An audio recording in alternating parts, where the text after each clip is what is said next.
Hello St. Luke's. We are going to do a short walkthrough of the updated and reorganized St. Luke's Parish Library. So the library is located in two places, in the Guild Room and then downstairs in the main library. So we're going to start up here in the Guild Room. On the left side of the fireplace, we have all of the Bibles that are located here for public use, as well as liturgy.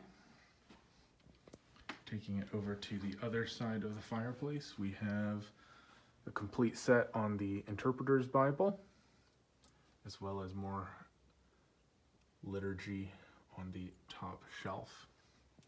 In this middle shelf is where all of our children's books are located. The children's books are not organized alphabetically. Instead, they are organized in a way that will make more sense to children. So they are organized by size and color. So if you take one, put it back, doesn't have to be in the perfect place.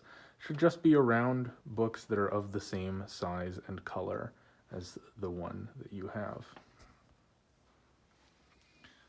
On this last shelf, on the top, we have prayer and meditation.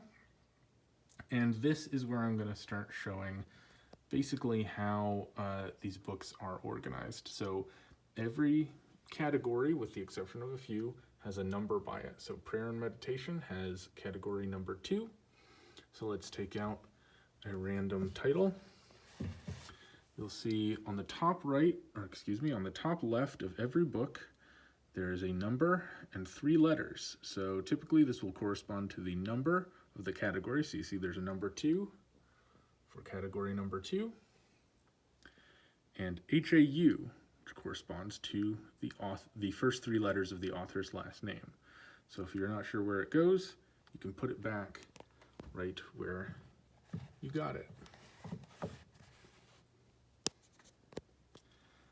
Below this, we have our highlighted authors. This section includes the 6 authors who were most heavily represented in our collection. So we have Dietrich Bonhoeffer, Thomas Merton, Julian of Norwich, Jan Karon, C.S. Lewis, and Madeleine L'Engle. The Big 6, as we call them. So that is the Guild Room area. And now if you take a walk downstairs and turn on the lights while you go, you can go to the main library.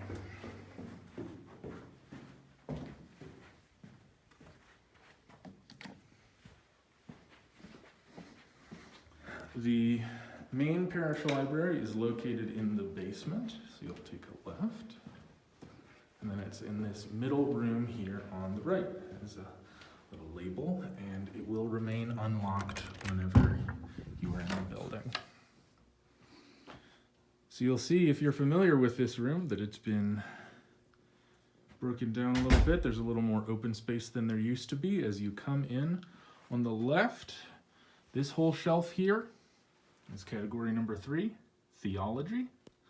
Same thing, it is organized alphabetical by author. This large shelf here, the whole left side of this shelf is history. Once again, organized by author. And then category number 5 is biblical commentaries. The organization on biblical commentaries is a little bit different. On the top shelf, we have Old Testament commentaries. These are organized by the order of their appearance in the Old Testament. So it won't be alphabetical, but it will be in the order those books appear in the Old Testament. Same thing for the New Testament commentaries. They are organized in the order of the New Testament books. And then at the end, we have some commentaries that are sort of broad or general about the entire Bible or large parts of the Bible. And these will be organized by their author. So it will say 5, category 5, Gen for general commentary, and then the author. Whereas with the books, they will say, 5 New Testament Gospels or 5 New Testament Mark for whatever book it is a commentary on. Coming over here on the opposite side of the room, we have classics. These are sort of the books and texts that are sort of primary theological sources from the saints of the past. Again, organized by author. Category 7 is Anglican and Episcopal texts. So some of this is history, some of this is commentary, some of this is specific Anglican Episcopal theology. And then at the bottom, we have oversized texts. And the only thing they have in common is that they're big books that don't fit on the shelves anywhere else.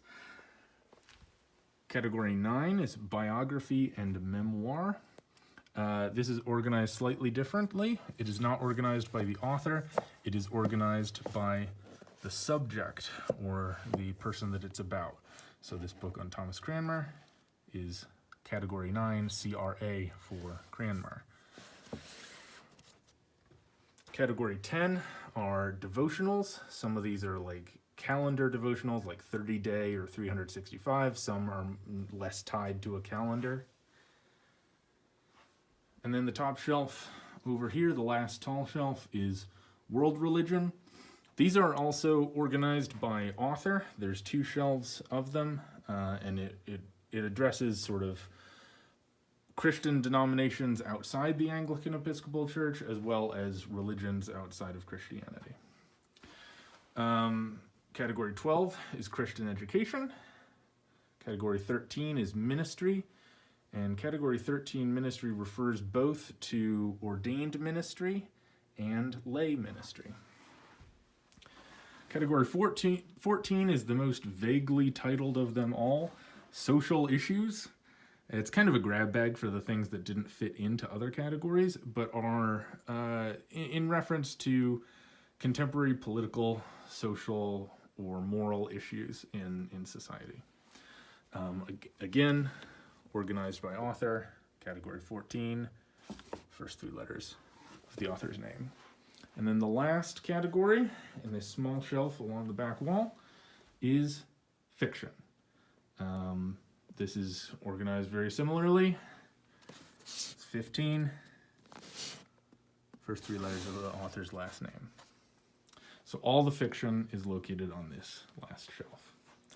So if you want to borrow a book, come in and borrow one and just put it back where you found it when you're done. You'll see usually if you take one out, it'll leave a spot. It'll be there waiting for you when you want to put it back in all likelihood.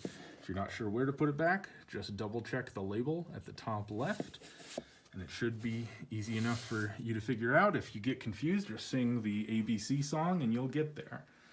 So there's no turn-in location. There's no sign-out location for you to sign out what books you've taken. There are no due dates per se. Just take them when you're interested and return them when you're done. We don't currently accept donations to St. Luke's because we're trying to keep this space open for meetings and other uses. But we do want you to appreciate and value all of the texts that have been accumulated and sifted by this community over the years. So please use the library resources in the guild room, use the library resources down here in the main parish library, and happy reading.